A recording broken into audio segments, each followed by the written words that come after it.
నరసింహ శతకము.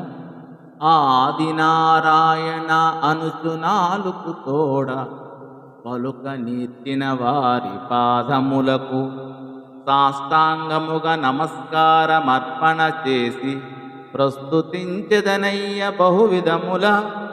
ధరణిలో నరులెంత దండినారైనను నిన్ను గానని వారిని స్మరింప మేము శ్రేష్ఠుల మంచు మిడుపుచుండెడి వారి చెంత చేరగబోను శేషశైనా.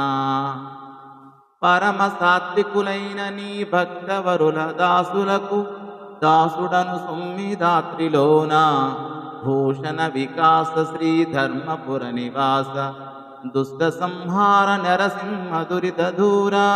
శోభామయమగు ధర్మపురమున వసించువు నరసింహస్వామి, తండ్రి ఆదినారాయణ అంటూ నిన్ను కీర్తించు వారి చరణములకు సాష్టాంగ నమస్కారము చేసి అనేక విధముల వారిని స్తుతిస్తాను. ఈ లోకంలో మానవులు ఎంత గొప్పవారైనా నిన్ను గాంచని వారిని నేను తలపను.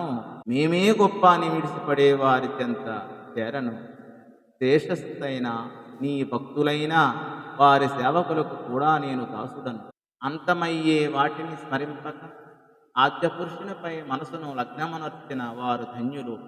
శుష్క పాండిత్యాలు, మిథ్యాడంబరాలు భక్తికి సోపానాలు కాలేవు. పామైనా నీకు పడకై గొడుగై కలగడయై తరించిపోతుంది. ఏనాడైనా పవిత్రమైనటువంటి భక్తికి పట్టాభిషేకము అని ఈ పద్య భావం. ధన్యవాదములు.